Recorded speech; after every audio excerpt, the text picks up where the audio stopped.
ideias e possuidor de uma conta bancária multimilionária. Fundador da Apple, empresa de tecnologia, sendo ela a número 1 no ranking das marcas mais valiosas em 2018, avaliada em 214 bilhões de dólares e um dos empresários mais influenciadores de todos os tempos. Steve Jobs nasceu no estado da Califórnia, nos Estados Unidos, no dia 24 de fevereiro de 1955. Enfrentando tempos difíceis, Jobs vendia garrafas de Coca-Cola a 5 cents de dólar para se sustentar. Ao sair de casa, experimentou drogas e uma vida descompromissada. Envolveu-se em um relacionamento e, já tão jovem, teve sua primeira filha, o qual só assumiria 10 anos mais tarde. Rapaz visionário, implacável e inovador. Amante de tecnologia e com ideias empreendedoras. Sem faculdade e acreditando somente em si, Jobs levou adiante a criação do primeiro computador pessoal, então foi montado nas primeiras 50 peças do protótipo. Entre fracassos e sucessos, o mundo conhece o homem exigente e que não se cansava de tentar. Apesar de ter sido demitido da própria empresa, foi ele quem a levantou e a colocou no patamar de sucesso. Desde 1997, a empresa não parou mais de crescer e se tornou o maior desejo de consumo da população mundial, com seus produtos cobiçados, seduzindo legiões de consumidores com iPhones e produtos inovadores, causando filas intermináveis nas portas das lojas. Seus produtos movimentarão um mercado de 50 bilhões de dólares até 2020. Com uma bela família, filhos, dinheiro e sucesso. Quem diria? O jubilado pela universidade iria se tornar o gigante da tecnologia. Seu slogan era simplicidade, facilidade, pessoalidade e muita tecnologia. O sucesso de Jobs não para. Agora ele criava também filmes e encantava o mundo infantil. Quem nunca viu Toy Story? Mas o gigante parou. Em 2004, Jobs foi diagnosticado com um câncer que o venceu 5 anos depois. Mesmo fazendo um transplante de fígado na tentativa de impedir a doença de voltar, ele perde a batalha. Aos 56 anos, após inúmeras palestras, já debilitado e entregue, Jobs deixa suas últimas palavras. Cheguei ao auge do sucesso no mundo dos negócios. Nos olhos de outros, minha vida é um epítome do sucesso. No entanto, além do trabalho, tenho pouca alegria. No final, a riqueza é apenas um fato da vida ao qual estou acostumado. Neste momento, deitado na cama, doente e recordando toda a minha vida, percebo que todo o reconhecimento e riqueza que eu me orgulhei tanto se empalidece e fica sem sentido diante da morte iminente. Você pode empregar alguém para corrigir o carro para você, ganhar dinheiro para você, mas você não pode ter alguém para suportar a doença para você. Coisas materiais perdidas podem ser conquistadas, mas há uma coisa que nunca pode ser encontrada quando está perdida: a vida. À medida que envelhecemos e, portanto, mais sábios ficamos, percebemos lentamente que usar um relógio de 300 dólares ou 30 dólares, ambos marcarão a mesma hora. Quer portemos uma carteira, bolsa de 300 dólares ou 30 dólares, a quantidade de dinheiro dentro dela é a mesma. Quer dirijamos um carro de 150 mil dólares ou um carro de 30 mil dólares, a estrada e a distância são as mesmas e chegamos ao mesmo destino. Quer bebamos uma garrafa de vinho de 300 dólares ou 10 dólares, a ressaca é a mesma. Você perceberá que sua verdadeira felicidade interior não vem das coisas materiais deste mundo. Quer você voe em primeira ou em classe econômica, se o avião cair, você desce com ele. Qualquer que seja o estágio da vida em que estamos agora, com o tempo, enfrentaremos o dia em que a cortina cairá. Steve Jobs. E para você, qual tem sido o valor da sua vida?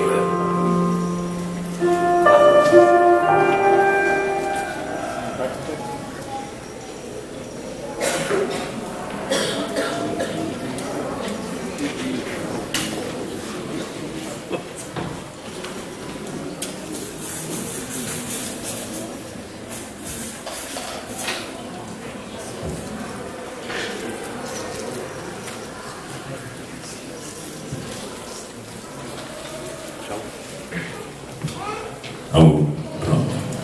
Eu fiz questão de começar por colocar esse vídeo, talvez você tenha recebido, eu acabei de receber pelo WhatsApp, né? Nem tudo é tão ruim assim.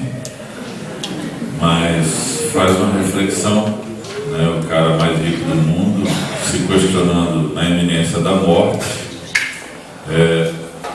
o valor das coisas materiais. Infelizmente, Steve Jobs não conheceu Jesus. Esse é o aspecto que eu acho que todos nós aqui nesta sala podemos refletir, né? E a nossa reflexão de agora é a respeito da promoção humana, a dignidade da pessoa humana, a defesa da vida, a ideologia de gênero, a violência e a exploração infantil. E falando sobre Jesus, eu começo com essa pintura de Rembrandt, em que tenta mostrar, né, o pintor da Idade Média tenta mostrar o momento em que Mateus coloca o dedo lá dentro da ferida de Jesus, porque ele não acreditava que Jesus haveria ressuscitado. Lembra? Na passagem, então, Jesus aparece e fala: coloca o dedo aqui dentro da minha ferida, e essa figura, né, esse quadro pintado por esse autor ali da Idade Média, da Renascença, não tenho nem certeza do ano, mas enfim, mostra bem, talvez, quanto a gente e a sociedade, de uma maneira geral, estamos incrédulos para poder perceber a presença viva de Jesus no meio de nós. E aí eu peguei essa frase que está no documento de Aparecida, no capítulo 12, que eu acho que é bastante interessante, é bastante tocante. A todos nos toca recomeçar a partir de Cristo, reconhecendo que não se começa a ser cristão por uma decisão ética ou uma grande ideia, mas pelo encontro com um acontecimento, com uma pessoa que dá um novo horizonte à vida e, com isso, uma orientação decisiva. Ou seja, só a partir do momento que esse encontro pessoal com Jesus se deu na nossa vida, tudo o mais toma uma outra dimensão. Concorda? E é claro que aqui nós estamos meio que pescando em aquário, né? Falar para vocês tiveram um encontro pessoal com Jesus, vocês lembram-se do dia em que foram batizados no Espírito Santo a primeira vez? Lembram-se do dia em que estiveram a graça de perceber Jesus como um Deus vivo nas suas vidas? Isso faz toda a diferença para perceber o valor e a importância do Evangelho na nossa vida. E aí nós começamos a refletir sobre o seguinte: na doutrina social da Igreja, no item 148, diz o seguinte: a sociedade é um conjunto de pessoas ligadas de modo orgânico por um princípio de unidade que ultrapassa cada uma delas. A Assembleia, ao mesmo tempo visível e espiritual, uma sociedade perdura no tempo, assume o passado e prepara o futuro. Através dela, cada um é constituído herdeiro, recebe talentos que enriquecem a sua identidade, cujos frutos devem desenvolver. Com toda a razão, cada um é desenvolvedor de dedicação às comunidades, de que faz parte, e de respeito às autoridades encarregadas do bem comum. Veja, aqui é preciso nós percebermos que, nesse sentido, nós somos chamados a uma vivência comunitária. A Igreja Católica valoriza essa vida comunitária, a ponto de dizer para nós que a primeira comunidade é a família, aquele seio familiar de convivência do filho que chegou ao mundo com os pais, com os irmãos, filhos é a primeira comunidade que se estabelece na vida da pessoa. Por isso a família é tão importante.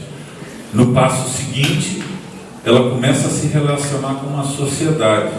Só que nós estamos exatamente hoje num momento de muita guerra na nossa sociedade.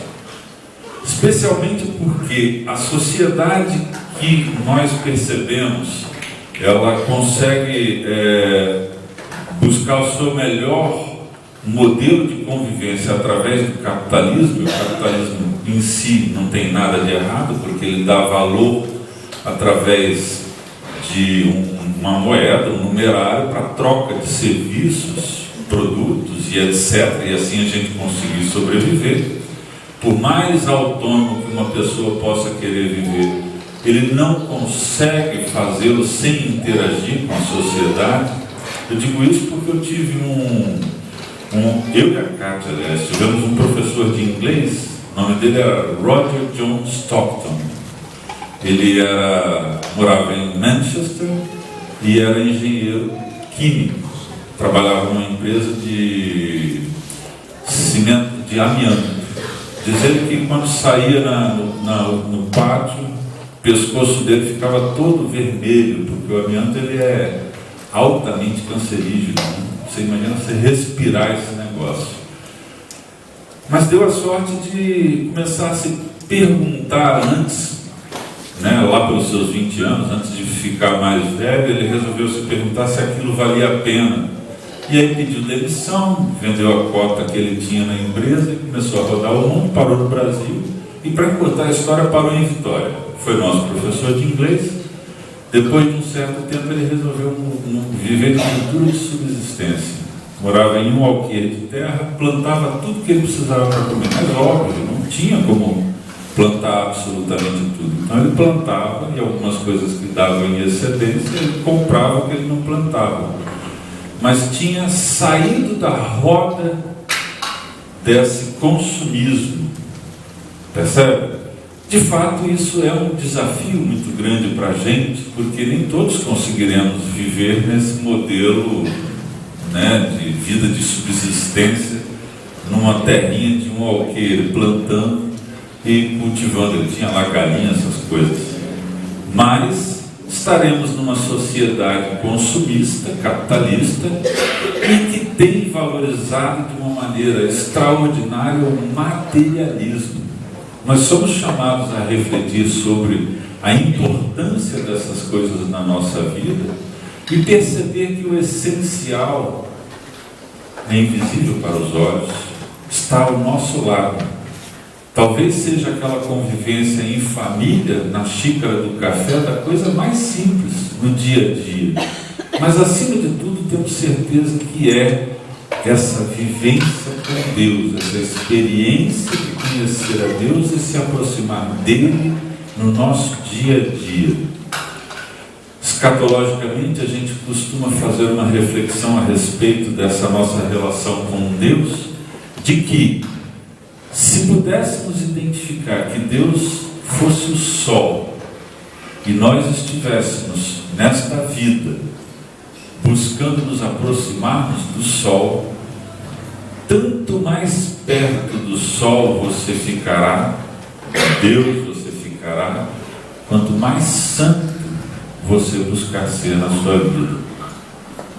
E por assim dizer, então, tanto menos próximo você ficará, quanto mais desleixo e quanto menos atenção você der para essa característica de santidade, fazendo com que a sua distância do Criador, você como criatura, fique tão grande que é essa distância que se estabelece na sua eternidade, e ela dói, ela arde como um fogo que abrasa a alma de quem não cuidou dessa aproximação ainda em vida. Percebe por que então a nossa reflexão sobre a espiritualidade o tempo todo nos evoca para essa questão: estarmos atentos à palavra de Deus e como nos aproximarmos dele. E aí nos dias de hoje, como eu dizia, a sociedade tem debatido muito essa questão de que o olhar mais atento para o pobre e para a promoção humana é ao mesmo tempo um olhar assistencialista. E que, portanto, a própria Igreja Católica, ao fazer um chamado e um apelo para que nós percebêssemos que essa é a igreja que faz a opção preferencial pelos pobres, significaria então que ela é comunista, que a sua ideologia é de esquerda. Eu lamento dizer, e isso foi reforçado pelo Papa agora na reunião com a Renovação Carismática Católica do Mundo, né, ao criar o CARES, agora em junho, que a opção preferencial pelos pobres não é uma questão partidária ou ideológica, é uma questão evangélica. Jesus faz esse apelo a todos nós para enxergarmos no próximo o próprio Deus. E aí veja, é um erro a gente passar dessa etapa para a etapa seguinte, que é imaginar, como Marx, que a sociedade é uma série de camadas e que a gente identifica a sociedade a partir da luta de classes. A igreja não faz esse tipo de alusão. Eu próprio tive a oportunidade, do meu primeiro emprego na área de construção civil, eu trabalhava numa obra de 1.288 casas, era um bairro inteiro que estava sendo construído. Eu, muito jovem, pegava o ônibus lá em Vitória, umas 2 horas de ônibus, cheio de peão, pedreiro, servente, carpinteiro, ou seja, todos pobres. E o interessante é que o que ficou para mim de toda a experiência dessa etapa da minha vida, de trabalhar nessa obra, é como eles eram felizes. Não tinham nada, mas tinham uns aos outros, uma fraternidade incrível. Chegavam lá fedendo, o ônibus era fedorento de dar gosto, porque eles não tomavam banho direito, não se cuidavam, mas eram muito felizes. E o interessante que eu achava é que ainda assim, ali no meio daquelas pessoas, na mesma pirâmide, no mesmo nível da pirâmide social, havia a prepotência, a arrogância, a soberba, a tentativa de exercer uma personalidade de liderança ou de controle e dominação. Há todas as características que talvez Marx tenha tentado aludir à luta de classes. Ela se dá entre os seres humanos. O problema é o pecado do coração humano e não a conta bancária em si.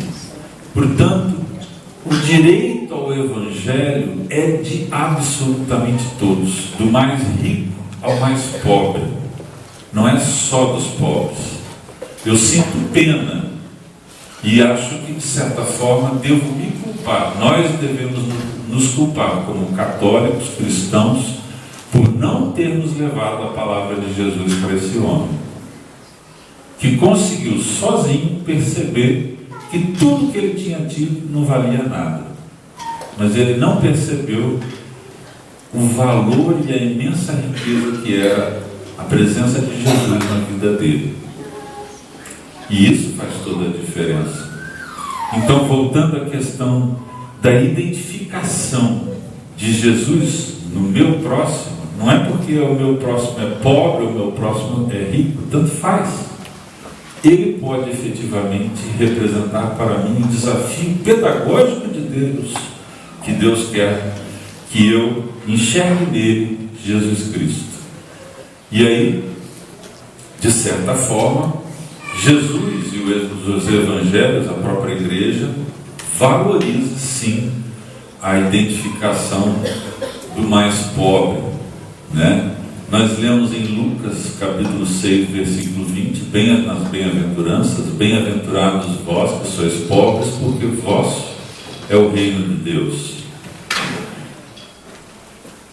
E no compêndio do Catecismo da Igreja Católica, né, nós temos, juntamente com o chamamento pessoal à bem-aventurança, o homem tem a dimensão social como componente essencial da sua natureza e da sua vocação. De fato, todos os homens são chamados ao mesmo fim, que é o próprio Deus. Existe uma certa semelhança entre a comunhão das pessoas divinas, Pai, Filho e Espírito Santo, e a fraternidade que os homens devem instaurar entre si, na verdade e na caridade. O amor ao próximo é inseparável do amor de Deus. Então nós percebemos que um chamamento para amar ao próximo é exigente. Fácil não é, mas é esse chamado que nós estamos recebendo. E é um exercício diário. Vivendo em comunidade, a gente percebe o quanto ele é exigente.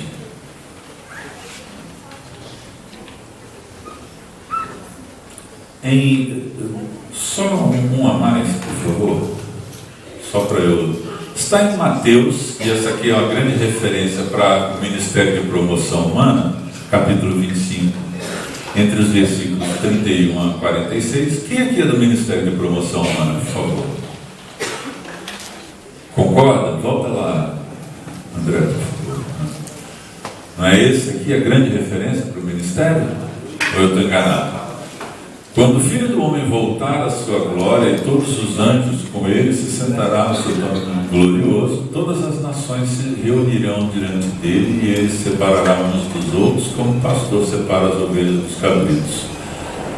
Colocará as ovelhas à sua direita e os cabritos à sua esquerda. Então o rei dirá aos que estão à direita: vinde, benditos do meu Pai, tomai posse do reino que está preparado desde a criação do mundo, porque tive fome e me deste de comer, tive sede e me deste de beber, era peregrino e me acolheste, nu e me vestiste, enfermo e me visitaste, estava na prisão e viestes a mim. Os justos lhe perguntarão: Senhor, quando foi que te vimos com fome e te demos de comer, com sede e te demos de beber? Quando foi que te vimos peregrino e te acolhemos, nu e te vestimos? Quando foi que te vimos enfermo ou na prisão e te fomos visitar? E responderá o rei: em verdade eu vos declaro, todas as vezes que fizestes isso a um destes meus irmãos mais pequeninos, foi a mim mesmo que o fizestes. E ele se voltará em seguida para os da sua esquerda e lhes dirá: retirai-vos de mim, malditos, ide para o fogo eterno, destinado ao demônio e aos seus anjos, porque tive fome e não me destes de comer, tive sede e não me destes de beber, era peregrino e não me acolheste, nu e não me vestistes, enfermo e na prisão e não me visitastes. Também estes lhe perguntarão: Senhor, quando foi que te vimos com fome, sede, peregrino, nu, enfermo ou na prisão e não te socorremos? E ele responderá: em verdade eu vos declaro, todas as vezes que deixastes de fazer isso a um destes pequeninos, foi a mim que o deixastes de fazer. Estes irão para o castigo eterno e os justos para a vida eterna. Palavras da salvação. Glória a vós, Senhor. Há dúvidas sobre o mandamento de Jesus? Sobre a importância do olhar para o próximo? Se não é suficiente, vejamos mais. A mensagem do Santo Padre, o Papa Francisco, na celebração do Dia Mundial da Paz. A fraternidade é uma dimensão essencial do homem, sendo ele um ser relacional. A consciência viva dessa dimensão relacional leva-nos a ver e tratar cada pessoa como uma verdadeira irmã e um verdadeiro irmão. Sem tal consciência, torna-se impossível a construção de uma sociedade justa, de uma paz firme e duradoura. Veja que exatamente agora essa sociedade começa a colocar, muitos dos pobres, mais do que definir que a CNBB seria comunista, por conta dessa opção preferencial pelos pobres, o que nós estamos vendo é o ataque ao episcopado por conta dessa adesão a esse apelo evangélico. Nada mais grave a gente poderia fazer dentro da nossa comunidade cristã de católicos. Mas mais do que isso, é preciso perceber que há também uma tentativa de acusar o pobre de ser o porque quer, e que a atitude de tentar fazer alguma política pública que resgate as pessoas da condição de pobreza, ela não é boa. Portanto, a dinâmica do capitalismo é que pode dar conta de oferecer oportunidades iguais para que todos possam alcançar o objetivo. É relativa essa questão de oportunidades iguais. Eu tentei procurar, mas eu não achei, mas eu, como professor, uma chargezinha que o professor vira para a sua classe e fala: bom, agora nós vamos para todos colocar uma régua que todo mundo tem que pular. Só que na sua frente, entre os alunos, tinha o peixe, o cavalo, a serpente, vários animais diferentes que não tinham as mesmas condições, ou seja, um passaria voando, o peixe vai morrer, porque não vai conseguir pular uma determinada estrutura. E aí você tem condições desiguais com uma avaliação, uma métrica rígida. E mais ou menos a gente pode estar impondo isso a uma sociedade desigual. Veja que quando comparamos essas questões todas com os Estados Unidos, eu vejo às vezes se dizer: não, mas tem muita gente que sai daqui e vai para os Estados Unidos, não tem direito a férias, não tem direito a... Isso é verdade, você sabe, né? O trabalhador americano, se ele parar uma semana, ele não recebe aquela semana. Portanto, normalmente os seus vencimentos compensam e por isso ele para pouco. Mas ele para 15 dias.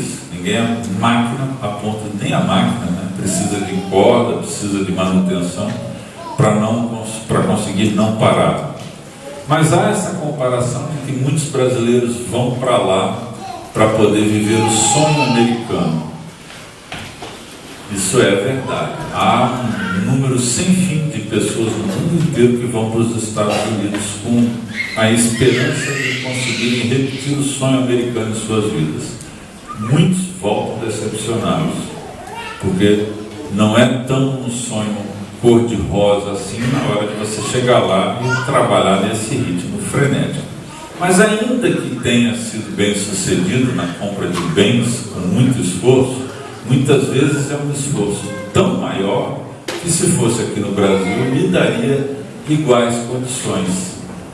A exemplo disso, recentemente fiquei sabendo de um dentista que saiu daqui do Brasil e foi para lá. Conseguiu papéis e tal, atuar como dentista, mas seu relato é que aqui ele ganharia mais, teria um padrão melhor. Lá acaba não sendo tanto assim. É claro que dependendo da atividade as coisas mudam. Mas uma coisa me chama a atenção e eu preciso partilhar com vocês. Comparar dois países como o Brasil e os Estados Unidos esbarra em um problema muito simples. O PIB americano, vocês sabem quanto é? O Produto Interno Bruto, que é o volume de dinheiro que está circulando na economia, no Brasil é algo em torno de 2,6 trilhões de reais. Não chega a 3 trilhões, mas vou botar 3 trilhões aí para aproximar. Isso dá quanto em dólar?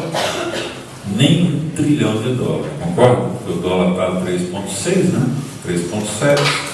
Então é menos do que 1 trilhão de dólares. Qual é o PIB americano? O PIB americano é 21 trilhões de dólares por ano. É o maior PIB do planeta. Se você pegar o segundo maior país em termos de produto interno bruto, será a China, com 15 trilhões de dólares, ou seja, já caiu para 75%. E mesmo assim, são os dois gigantes que agora estão competindo em ordem de grandeza, porque o resto, meus amigos, terceiro, quarto, quinto, sexto, sétimo e oitavo país, citando aí Alemanha, Inglaterra, França, Itália, Espanha também manda as pernas, mas países desta magnitude somados vão dar 19 trilhões de dólares. Somados. Nenhum outro país tem a capacidade econômica que os Estados Unidos têm. Então, por assim dizer, se você cuspir para cima nos Estados Unidos, dá dinheiro. Alguém vai passar e pagar para você ficar cuspindo para cima. Não vai querer comparar com o nosso país, né? É muito diferente. Então você consegue perceber que também é diferente o fato de que numa economia que circula esse volume de dinheiro, a carga tributária consegue ser facilmente barata para poder ganhar na quantidade e não na taxa. A taxa é pequena, mas a quantidade tributada acaba dando um montante muito grande. Correto? E veja, mesmo assim, há um erro de avaliação quando se diz que a nossa carga tributária ela é alta sobre bens e consumo, né? Bens e serviços. Se você compra, paga aqueles 17%, o produto foi industrializado, paga uma mão de obra aqui. A gente fala, por exemplo, na construção civil, que qualquer parede pintada eu pago de lei social 128%, pelo menos lá em Vitória, essa é a carga de lei social, está ali incluído INSS, fundo de garantia, férias, chuva, sabe? Outros problemas que não tem nada a ver com o trabalhador, mas tudo é lei social. De qualquer forma, é importante eu perceber que eu conseguirei ter essa carga que no montante para consumo de bens e serviços é em torno no Brasil de 35% e nos Estados Unidos é bem menor. Nos outros países do mundo é bem menor. O Brasil é disparado o que mais tributa bens e serviços, mas só. Nós não tributamos nada para dividendos. Repasse de lucros e dividendos das empresas, e as empresas SA não são poucas, pagam zero de tributação no Brasil. Nos Estados Unidos é algo em torno de 50%, Inglaterra também, Alemanha também. Outros tipos de produção, o imposto de renda, o imposto sobre fortunas, são altamente taxados, né? Grandes fortunas imposto de renda, imposto de heranças, né? Grandes heranças e grandes fortunas tem uma taxação alta e aqui não tem. Segundo alguns economistas, o Brasil, no fundo, para esse nível de pessoas, é um paraíso fiscal. Basta dizer que a média de recolhimento, dados da OCDE sobre o Brasil, de imposto de renda é recolhido 6,9% em cada super ricos, né? Os super ricos são tributados assim. Então veja, nessa sociedade desigual, falar na promoção humana perpassa pelas políticas públicas. O que vocês acham? Sim ou não? Sim. E ela tem um apelo evangélico? Veja, trouxe dele um dos escribas que o ouvira discutir e vendo que ele respondera bem, indagou de Jesus: qual é o primeiro de todos os mandamentos? E Jesus respondeu-lhe: o primeiro de todos os mandamentos é este: ouve, Israel, o Senhor nosso Deus é o único Senhor. Amarás ao Senhor teu Deus de todo o teu coração, de toda a tua alma, de todo o teu espírito e de todas as tuas forças. E eis o segundo: amarás o teu próximo como a ti mesmo. Outro mandamento maior do que este não existe. Eu acho muito interessante esta reflexão de Jesus, quando ele diz que o primeiro mandamento é amar a Deus, o segundo, ele recordou, na verdade, e o segundo é amar ao próximo como a ti mesmo, porque inclui, em primeiro lugar, uma coisa que, no momento, nós estamos percebendo como uma falta. As pessoas não estão se amando. Elas podem ser egoístas, mas de fato, com seus traumas e um vício de opressão nessa sociedade, elas quase se odeiam. A prova disso é o número de suicídios que no Brasil está crescente entre jovens. não entre idosos, mas entre jovens. Lá em Vitória, para você ter ideia, nós temos uma ponte que liga Vitória à Vila Velha, uma ponte bem alta para passar um navio de carga por baixo. As pessoas estão parando nessa ponte, desligam o carro, puxa o freio, não sei para que, está tão preocupado, e se joga da ponte. Solução do poder público: vamos colocar um vidro temperado de fora a fora para evitar que o pessoal pule. Parece coisa de português, né? Desculpa ser né? O que adianta isso? Em Brasília eles pulam dos prédios. O hotel atualmente, se você vai ver que a janela trava e não abre. É aquela abertura pequenininha, para evitar suicídio mesmo. Então veja, ou até algum acidente também, mas é importante a gente resgatar o fato de que a vida tem valido muito pouco e as pessoas têm deixado de se amar. É importante que percebam que o dom de Deus, o dom que Deus te deu, ele é precioso. Deus te ama imensamente. E esse amor que você é chamado a perceber, deve perceber, é o amor que você deve devolver ao seu próximo. Então, amar ao próximo como a ti mesmo. Se você não se ama, olha a qualidade do amor que você vai entregar para o seu próximo. Pode até ser ótimo. Vamos para frente. E aí, essa passagem aqui, eu acho que ela fecha todas as nossas reflexões sobre essa lógica do amar a Deus e amar ao próximo como a si mesmo. Na primeira carta de João, capítulo 4, versículos 20 e 21, está escrito: se alguém disser amo a Deus, mas odeia o seu irmão, é mentiroso. Porque aquele que não ama seu irmão, a quem vê, é incapaz de amar a Deus a quem não vê.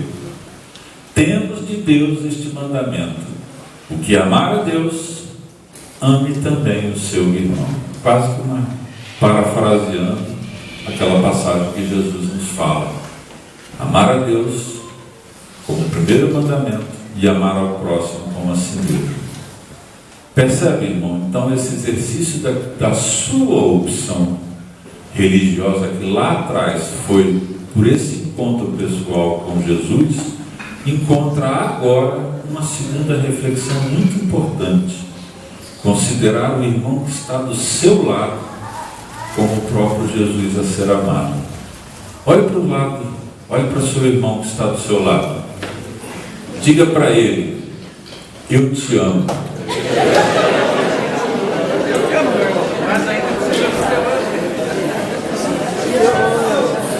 Como diria uma ex-coordenadora da Renovação do Estado, sempre virava para todo mundo e perguntava: seu carinho, vocês me amam? Estou perguntando: vocês me amam? Puxa vida, que bom, senão eu ia ficar frustrado. O próximo. E aí veja que a CNBB esse ano lançou uma campanha da fraternidade falando exatamente de políticas públicas e dizendo: serás libertado pelo direito e pela justiça. E teve gente católica que atacou a renovação, a CNBB por conta disso. Teve inclusive, bom, deixa para lá, vamos deixar o inclusive para lá. Mas é lamentável que a gente escolha o ataque à própria igreja. Para mim parece aquele que está vendo um defeito na tábua do navio. Nós estamos no meio do Oceano Atlântico e ele atira no casco para consertar. Então quebra aquele pedaço que está com defeito e conserta. Olha, o navio afunda. E lá no meio do Atlântico vamos todos ficar à deriva.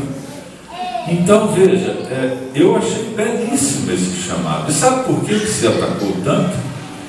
Não só porque há uma subjetiva valorização do pobre, do direito, da justiça, porque o título era Fraternidade e Políticas Públicas. O nome política cria uma aversão tão grande nas pessoas, um ódio tão eminente, tão, sabe, algo inexplicável, que conseguiu transferir essa essa raiva para a própria igreja e o episcopado brasileiro. Eu acredito que aqui em Santa Catarina essa realidade ela é diferente. A prova disso é o número de pessoas para uma reflexão chamado pelo Ministério de Fé e Política nesse final de semana. E nós estamos aqui para mostrar que a nossa reflexão ela ultrapassa questões partidárias ou até mesmo de políticas públicas. Nós estamos conversando sobre sociedade e, acima de tudo, sobre apelos evangélicos que precisam ser recolocados à luz da verdade. Seguindo, aqui eu recordo as palavras do Papa São João Paulo II em sua mensagem durante a celebração do 31º Dia Mundial, não, é 1º Dia Mundial da Paz, né? Desculpa ali. Na 31º Dia Mundial da Paz, na sequência do que tiveram como celebração, em 1º de janeiro de 1998. E ele disse: da justiça de cada um nasce a paz para todos. Justiça e paz não são conceitos abstratos, nem ideais remotos. São valores herdados como patrimônio no coração de todas as pessoas, indivíduos, famílias, comunidades, nações. Todos são chamados a viver a justiça e a trabalhar pela paz. Ninguém pode abdicar desta responsabilidade. Então veja, em primeiro lugar nós somos chamados a olhar para o nosso semelhante, para o próximo, como o próprio Jesus, e identificar com um zelo evangélico aquele que tem a menor condição numa sociedade competitiva. Até porque, veja, o capitalismo ele pressupõe esse item que é a mola do capitalismo, a competição. A competitividade estabelece cada vez mais a busca de superar o concorrente. E nessa busca há os vícios e os pecados humanos que muitas vezes transformam a competição em algo nem sequer justo. Né? A gente vê lá no jogo de futebol, o pessoal falando de fair play, né? Um jogo limpo, um jogo justo, sem chute na canela, pescoçada, dedo no olho, porque isso não está incluído. Mas no mundo dos negócios, o próprio Steve Jobs foi autor e vítima de muita coisa que até Deus duvida, né? Não vou ficar falando aqui sobre as histórias da área de software, mas se vocês quiserem, dê uma olhadinha que vocês vão ver que cada trapaça, cada coisa que Nossa Senhora. Mas enfim, se nós refletirmos sobre o semelhante, é o primeiro passo, e o segundo passo é que o critério de justiça esteja no estabelecimento daquilo que norteia as nossas ações. Pode parecer qualquer coisa, mas não é. Veja, eu sempre cito que eu participo como membro do Conselho de Administração da Arquidiocese de Vitória, já há um bom tempo. Agora já faleceu, mas eu me recordo quando, há muito tempo atrás, o nosso bispo emérito, Dom Silvestre Luiz Scandiano, ele estava emérito, mas já debilitado, começou a apresentar Alzheimer, então ele esquecia de tudo. E a coisa foi evoluindo a ponto de ele não saber nem que ele tinha sido bispo alguma vez na vida. Ele então precisou de ter um cuidador para ficar 24 horas com ele. A família imediatamente, mora ali em Vitória, sensibilizada, contratou essa pessoa e colocou, só que nós não ficamos sabendo. O bispo que estava à frente da arquidiocese não soube, e, enfim, embora talvez tenha sido um pouco de não estar atento, mas uma pessoa sem carteira assinada, 24 horas, direto para cuidar do bispo.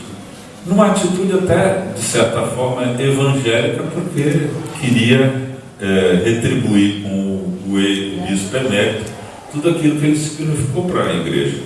Só que num dado momento a família não conseguiu pagar mais. Esse assunto veio para o Conselho de Administração. E lá no Conselho de Administração você tem o presidente da ArcelorMittal, o presidente do Sebrae, o presidente da FEComércio, o presidente do Banco do Estado, vários juízes, desembargador. Consenso comum de todos nós.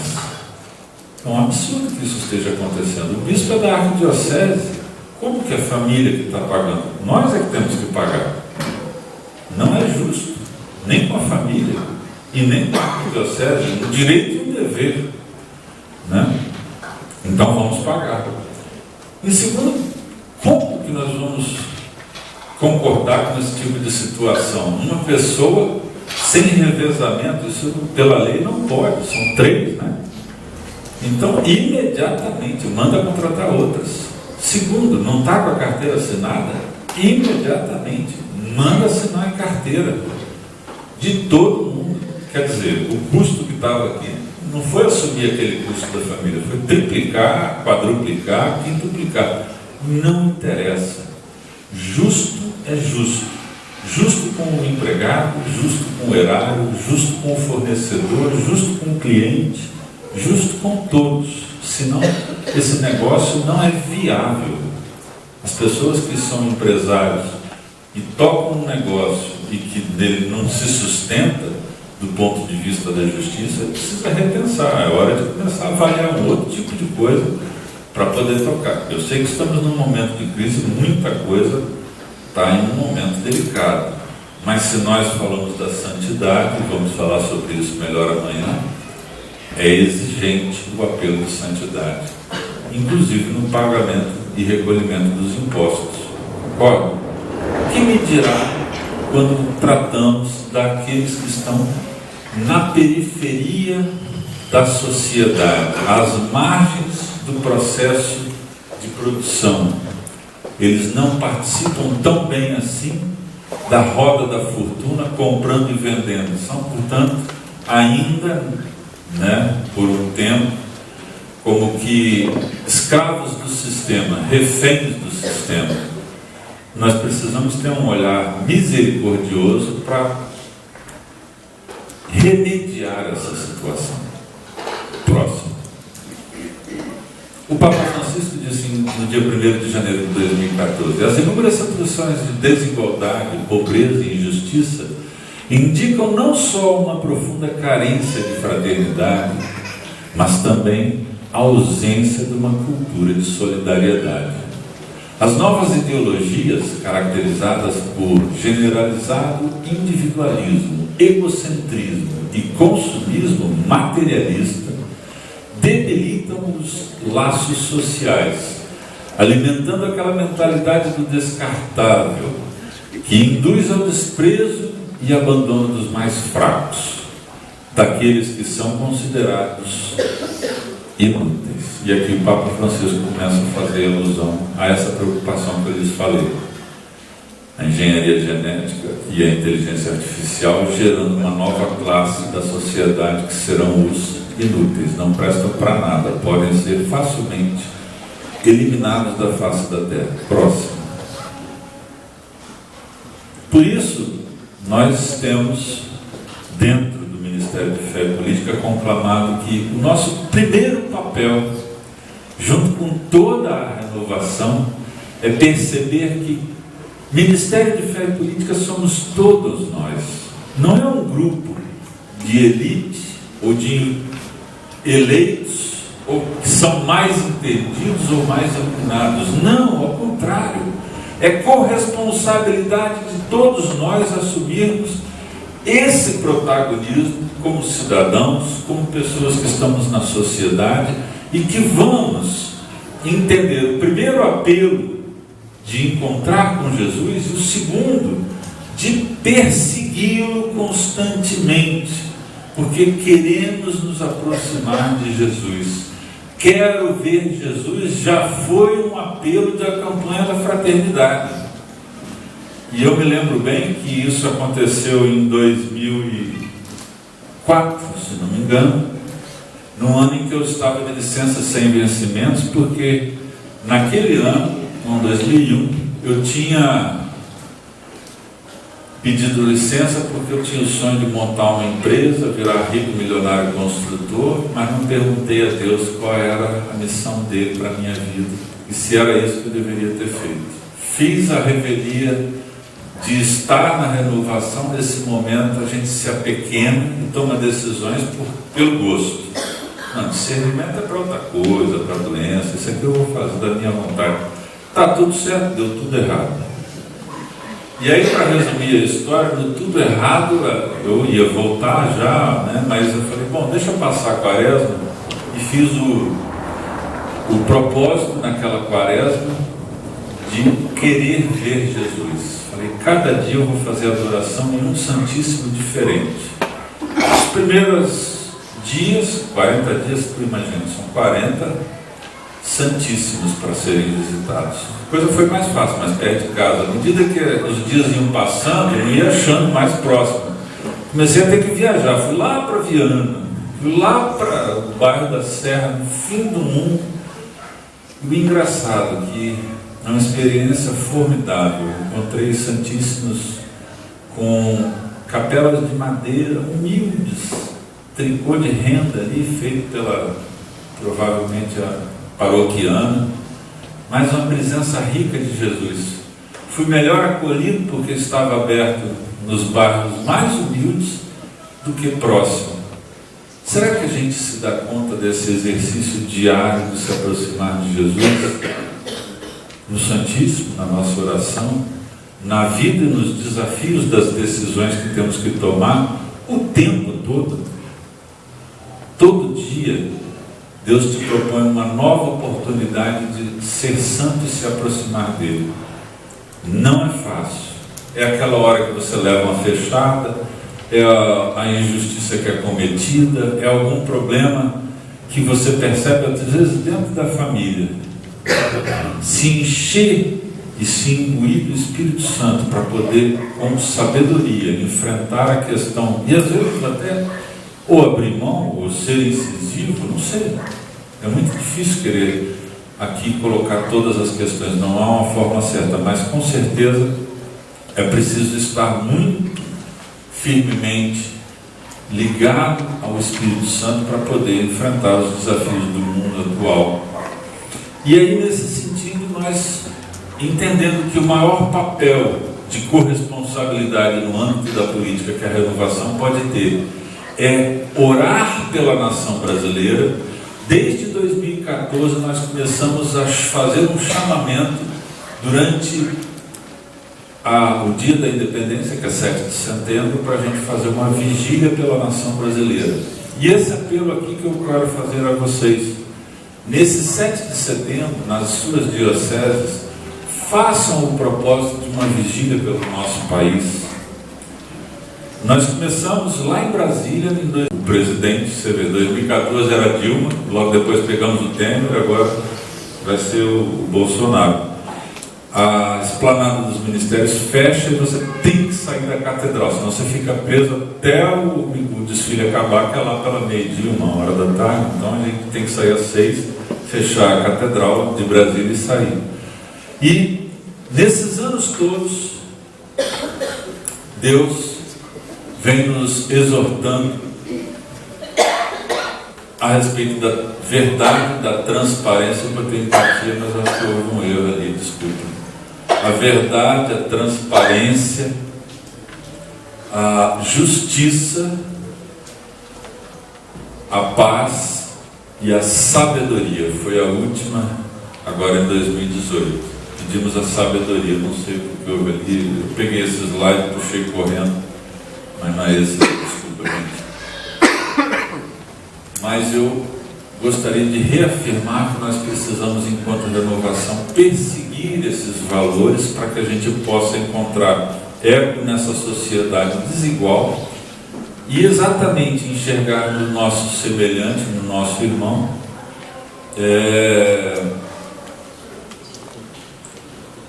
o próprio Jesus. Deixa eu ver se tem alguma coisa aqui.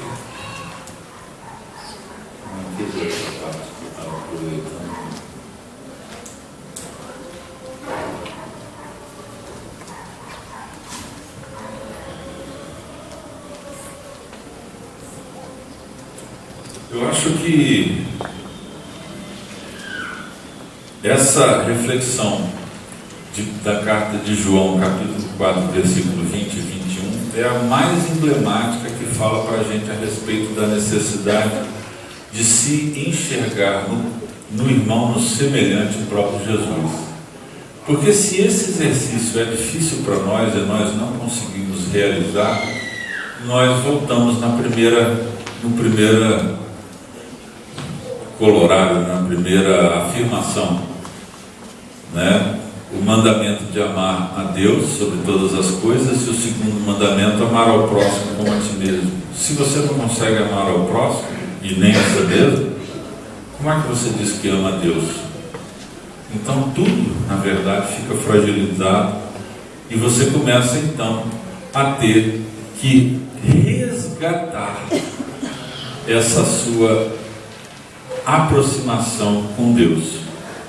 Portanto, irmãos, quando nós viemos aqui refletir sobre essa questão da promoção humana como princípio evangélico elucidado dentro da doutrina social da igreja, o tempo todo a igreja nos fala sobre a importância de se considerar o semelhante como o próprio Jesus. E nessa questão é muito importante a gente voltar a frisar. Nós temos um papel na sociedade a desempenhar, um papel muito importante. E aí, permitam-me colocar mais um filme, só para uma última reflexão, tá? Voltar.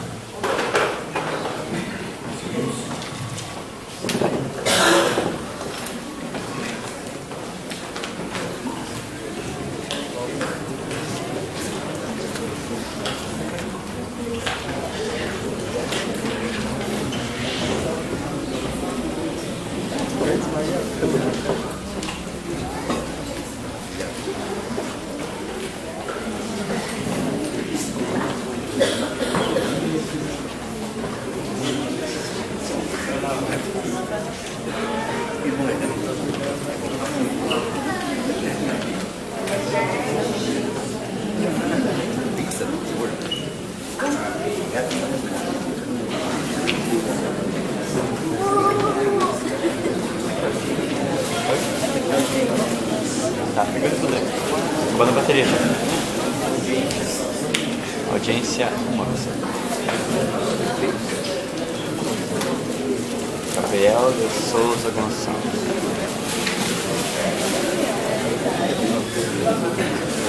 O cuidado de Deus. O cuidado de Deus para conosco é incomparável. No entanto, nem sempre os nossos corações são agradecidos à altura do que recebemos. Nossas mentes e perspectivas são tão pequenas que nos esquecemos de avaliar a verdadeira condição da vida em nosso planeta. O pecado tornou a condição humana tão degradante que a maioria de nós vive em situações inacreditáveis. Você já parou para pensar se a população do mundo inteiro pudesse ser reduzida para uma vila de 100 pessoas? Mantendo as proporções de todos os povos existentes no mundo, essa vila seria assim composta: 57 asiáticos, 21 europeus, 14 americanos, da América do Norte, do Sul e da América Central, e 8 africanos. 52 seriam mulheres e 48 seriam homens. 30 seriam brancos e 70 seriam não brancos. 30 seriam cristãos e 70 seriam não cristãos. 6 pessoas possuiriam 59% da riqueza da vila, e todas elas seriam norte-americanas. 80 viveriam em casas sem condições higiênicas. 70 seriam analfabetos. 50 seriam mal alimentados. 1 estaria a ponto de morrer. 1 estaria a ponto de nascer. 1 possuiria um computador. 1 teria título superior. Sim, só 1. Já imaginou? Se você acordou hoje com mais saúde do que doença, você tem mais sorte que milhões de pessoas que não chegarão a ver nem mesmo a próxima semana. Considerando-se o mundo por essa perspectiva, está clara a necessidade de aceitar-se, compreender-se, tratar-se de forma humana, educada, respeitosa. Considere também isso. Se você nunca passou pelos perigos de uma batalha, pela solidão da prisão, pela agonia da tortura, pelo desespero da fome, você é mais feliz que 500 milhões de habitantes deste mundo. Se você puder ir à igreja sem ter medo de ser ameaçado, preso, torturado ou morto, você tem mais sorte que 3 bilhões de pessoas do mundo. Se você tem comida na geladeira, tem roupas, tem um teto sobre a cabeça e um lugar para dormir, você é mais rico que 75% dos habitantes deste planeta. Se você tem algum dinheiro no banco, ou na carteira, ou uns trocados no bolso, você se encontra entre os 8% das pessoas mais bem-sucedidas do mundo. Se os seus pais ainda estão vivos e casados, você é uma pessoa verdadeiramente rara. Se você pode ler ou ouvir esta mensagem, acabou de receber mais uma bênção. Você não se encontra entre os 2 bilhões de pessoas que não aprenderam a ler. Diante de todo esse quadro degradante da humanidade, Deus chama um povo para ser diferente. Enquanto todos se matam, roubam, prostituem-se, um grupo se mantém na presença do Deus vivo. O que me incomoda é exatamente a apatia em que vivemos. Pensamos que somos o povo mais feliz do mundo. Sempre nos reportamos a Deus como se Ele estivesse em dívida para conosco. Somos chamados para servir aqueles que estão nas regiões das trevas. Olhe a situação em que o mundo se encontra. Qual o seu papel nessa realidade?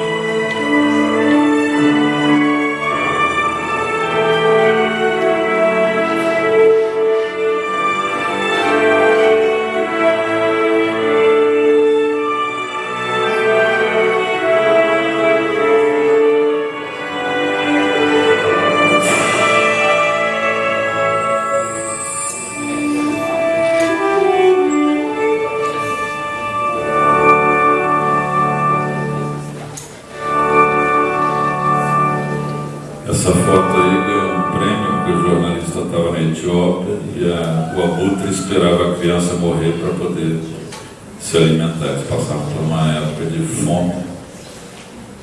E é muito dramática a situação do mundo. Mesmo no Brasil, com os nossos 210 milhões, nós temos 50 milhões de pessoas abaixo da linha da pobreza. 12 milhões de analfabetos. E uma realidade de um produto interno bruto que distribui uma pequena riqueza e mal ainda por cima. Então veja, nosso primeiro chamado é identificar que Jesus está nos chamando e não é para pescar em aquário. A gente ficar aqui, um tentando convencer o outro ministério que vai mudar do ministério porque o outro é melhor ou isso ou aquilo. Não é um jogo de futebol, isso não é uma partida, não é um torneio. O mundo precisa do seu testemunho, da sua evangelização. E mais do que das suas palavras, o seu testemunho será um exemplo. Com aquilo que você faz, com aquilo que nós podemos fazer. E, em primeiro lugar, é fundamental que o nosso testemunho possa mostrar esse amor que nós enxergamos entre nós. Para que, assim como lá, entre os primeiros cristãos, o que chamava a atenção para a sociedade da época era: vede como eles se amam. Que possam também dizer de nós, da Renovação Carismática Católica: vede como eles se amam.